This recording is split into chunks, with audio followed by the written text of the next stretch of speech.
Assalamualaikum warahmatullahi wabarakatuh. Shalom. Om Swastiastu, Namo Buddhaya, dan Salam Kebajikan. Perkenalkan, nama saya Rika Sesa, NIM B1B12533, kelas B, program studi S1 Administrasi Rumah Sakit, Universitas Menggareski, angkatan 2025. Di sini saya akan menjelaskan tentang materi mata kuliah perilaku organisasi yang berjudul komunikasi dalam konteks ruang dan waktu. Namun sebelum itu, saya akan menjelaskan tentang review materi pertemuan ke-9 yang berjudul komunikasi. Kita langsung saja ke materinya. Ya, jadi pengertian komunikasi itu adalah proses penyampaian dan pertukaran informasi untuk mencapai pemahaman bersama. Jadi, komunikasi itu terjadi ketika seseorang menyampaikan pesan kepada orang lain agar pesan tersebut dipahami dengan benar. Tujuan utamanya itu adalah terciptanya kesamaan pemahaman antara pengirim dan penerima pesan. Contohnya itu ketika dosen sedang menjelaskan di depan kelas, lalu mahasiswa itu memahami materi yang disampaikan oleh dosen. Komunikasi dapat terjadi dalam berbagai konteks, ruang dan waktu, baik secara langsung maupun melalui media sosial. Jadi maksudnya di sini itu komunikasi tidak harus dilakukan di tempat dan waktu yang sama. Dengan bantuan teknologi, orang dapat berkomunikasi meskipun berada di lokasi yang berbeda. Contohnya itu ketika kita sedang video call dengan teman atau mungkin keluarga yang berbeda kota, atau mengirim pesan melalui email yang akan dibaca beberapa jam kemudian.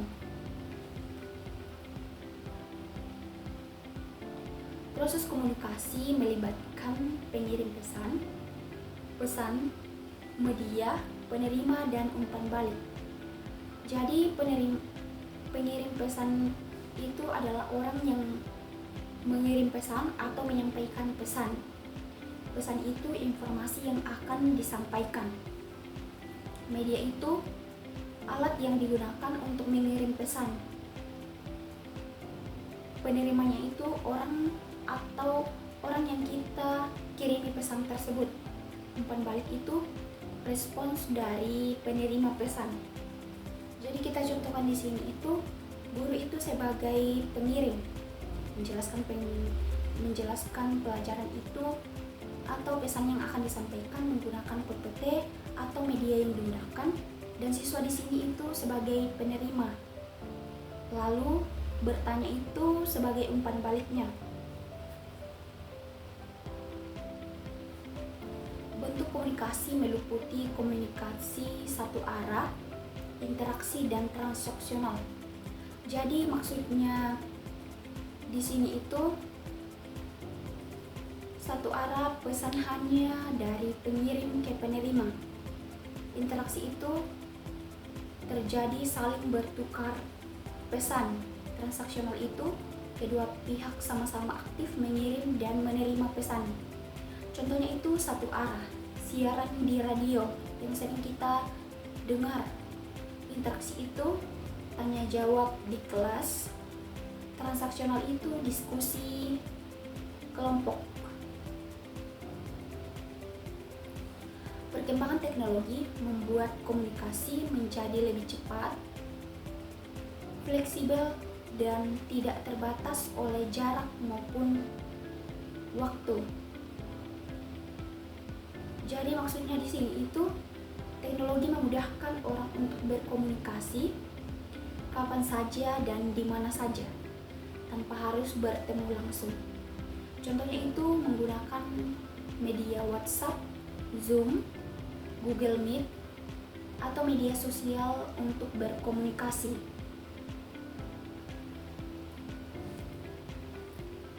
Komunikasi yang efektif membantu membangun hubungan kerjasama dan pencapaian tujuan bersama. Jadi maksudnya di sini itu komunikasi yang jelas dan mudah dipahami dapat mengurangi kesalahpahaman serta meningkatkan kerjasama antar individu maupun kelompok. Contohnya itu dalam kerja kelompok itu komunikasi yang baik itu membantu anggota menyelesaikan masalah, tugas tepat waktu dan mencapai hasil yang lebih baik. Ya, kita masuk ke dalam pengertian apa sih itu komunikasi. Jadi di sini saya mengambil dua pengertian menurut Harold Dwight Swift dan juga Evert Millard Rogers. Jadi kita masuk dalam pengertian komunikasi menurut Harold Dwight Swift, di mana komunikasi adalah proses penyampaian pesan dari komunikator kepada komunikan untuk memperoleh pengaruh atau tanggapan terhadap pesan yang disampaikan. Jadi maksudnya di sini itu komunikasi terjadi ketika seseorang menyampaikan pesan kepada orang lain dengan tujuan mendapatkan respons atau memengaruhi penerima pesan. Jadi komunikasi tidak hanya sekedar berbicara, tetapi juga mengharapkan adanya tanggapan dari orang yang menerima pesan. Contohnya itu seorang dosen menjelaskan pentingnya mengumpulkan tugas tepat waktu kepada mahasiswanya. Jadi setelah mendengarkan penjelasan dari dosen, mahasiswa menjadi lebih disiplin dan mengumpulkan tujuan sesuai jadwal yang telah ditentukan. Ini menunjukkan bahwa pesan yang disampaikan oleh dosen memberikan pengaruh positif kepada mahasiswa agar mengumpulkan tugas sesuai jadwal yang telah ditentukan oleh dosen. Sedangkan menurut Evert Millard Rogers, komunikasi itu adalah proses penyampaian ide dari sumber kepada penerima dengan tujuan mengubah perilaku penerima sesuai yang diharapkan oleh sumber. Maksudnya di sini itu komunikasi digunakan untuk menyampaikan ide, informasi atau gagasan dengan tujuan mempengaruhi sikap dan perilaku orang lain.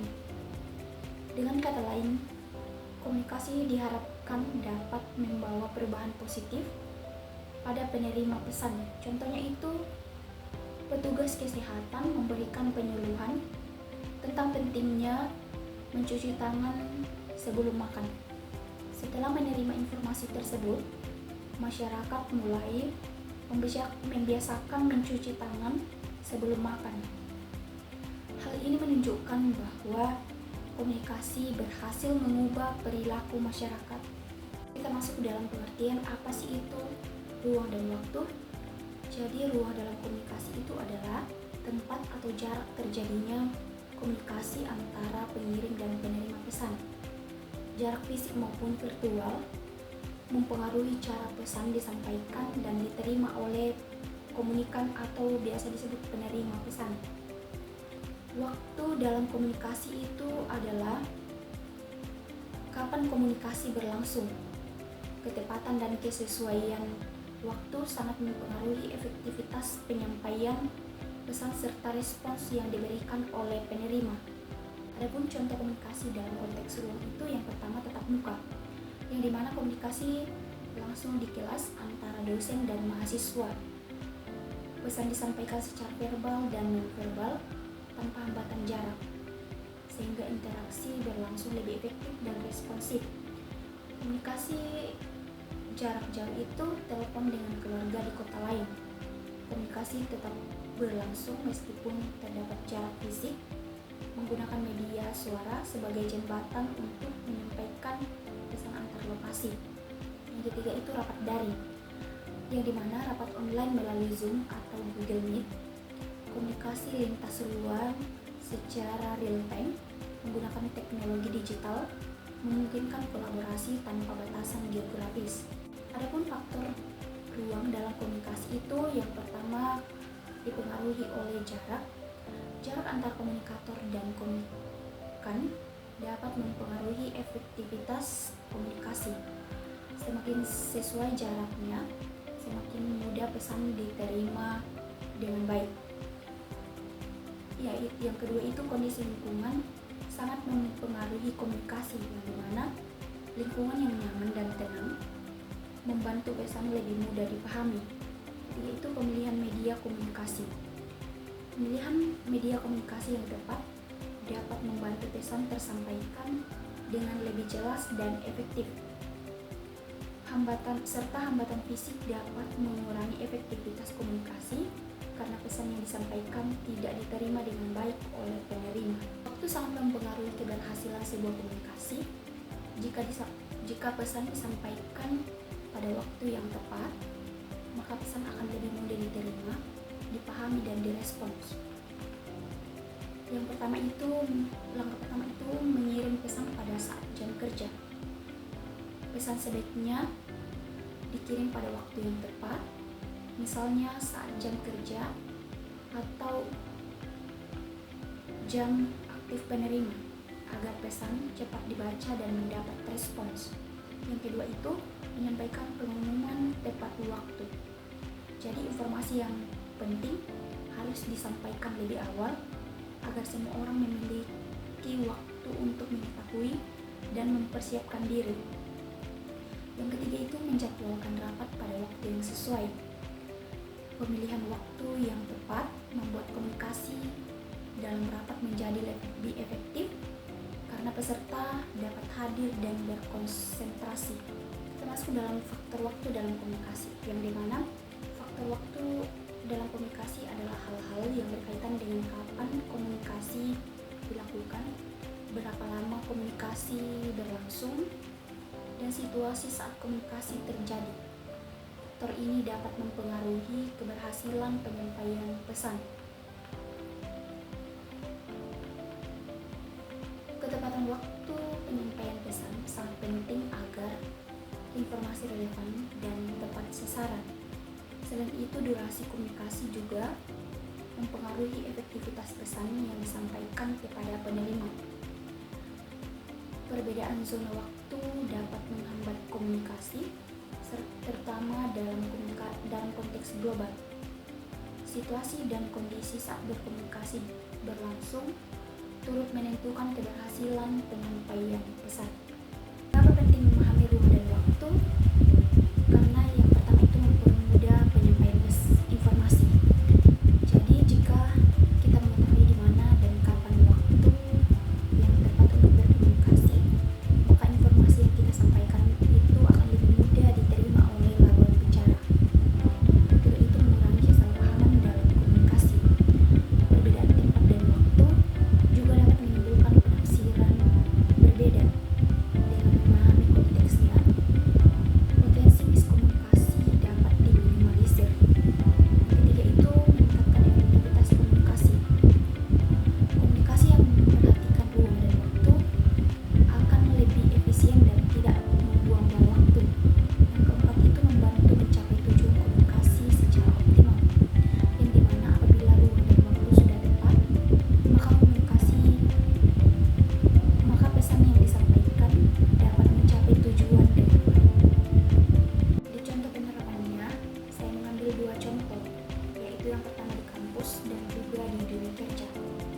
Di kampus itu yang pertama presentasi kelas, merupakan contoh komunikasi yang terjadi dalam ruang yang sama dan waktu yang sama.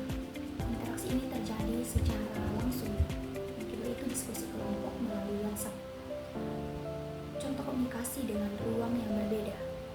Meskipun tidak bertemu langsung, namun koordinasi tetap dapat berjalan dengan baik. Ketiga itu penjadwalan rapat sesuai waktu yang disepakati. Ini menekankan pentingnya menghargai waktu bersama agar kegiatan berjalan dengan lancar. Yang kedua itu di dunia kerja. Yang pertama itu meeting online dengan cabang di kota yang berbeda. Ini adalah penerapan komunikasi ruang yang jauh, namun waktu bersamaan melalui platform online seperti Zoom.